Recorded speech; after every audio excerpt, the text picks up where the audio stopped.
ಒಂದು ನಾಗರ ಹಾವು ಯಾರೇ ಹತ್ರ ಬಂದರೂ ಕಚ್ಚುತ್ತಾ ಇತ್ತು. ಅದರಿಂದ ಯಾರೂ ಅದರ ಹತ್ರನೇ ಬರ್ತಿರ್ಲಿಲ್ಲ. ಒಮ್ಮೆ ಒಬ್ಬ ಸನ್ಯಾಸಿ ಬಂದಾಗ ಆ ನಾಗರ ಹಾವು ಹೇಳ್ತು, ನಾನು ಎಲ್ಲರ ಜೊತೆಗೆ ಗೆಳೆಯನಾಗಿರಕ್ಕೆ ಬಯಸ್ತೀನಿ. ಸನ್ಯಾಸಿ ಹೇಳ್ದ, ನೀನು ಮೊದಲು ಕಚ್ಚೋದು ನಿಲ್ಲಿಸು, ಅದರಿಂದ ನಿನಗೂ ಒಳ್ಳೆಯದು ಅಂದ. ಸರಿ ಅಂತು ನಾಗರ ಹಾವು. ಸನ್ಯಾಸಿ ಹೊರಟು ಹೋದ. ಈ ನಾಗರ ಹಾವು ಕಚ್ಚೋದು ನಿಲ್ಲಿಸ್ತು. ಇದು ಕ್ರಮೇಣ ಅಲ್ಲಿದ್ದ ಕೆಲವು ಹುಡುಗರಿಗೆಲ್ಲ ಗೊತ್ತಾಯಿತು.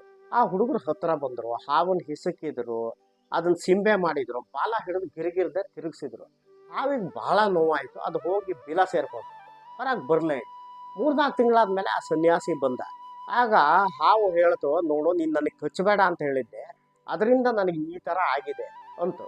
ಸನ್ಯಾಸಿ ಹೇಳ್ದ, ಹೌದು, ನಾನು ನಿನಗೆ ಕಚ್ಚಬೇಡ ಅಂತ ಹೇಳಿದ್ದೆ, ಆದ್ರೆ ಬುಸುಗುಟ್ಬೇಡ ಅಂತ ಹೇಳಿರ್ಲಿಲ್ವಲ್ಲ ಎಂದ. ಯಾರೇ ಆಗಲಿ ನಮಗೆ ಕೆಟ್ಟದ್ದನ್ನು ಮಾಡಕ್ಕೆ ಬೈಂದ್ರೆ ನಾವು ಅವ್ರಿಗೆ ಕೆಟ್ಟದ್ದನ್ನು ಮಾಡೋದು ಬೇಡ, ಆದರೆ ವಿರೋಧನಾದರೂ ಮಾಡ್ಬೋದು ಅಲ್ವೇ?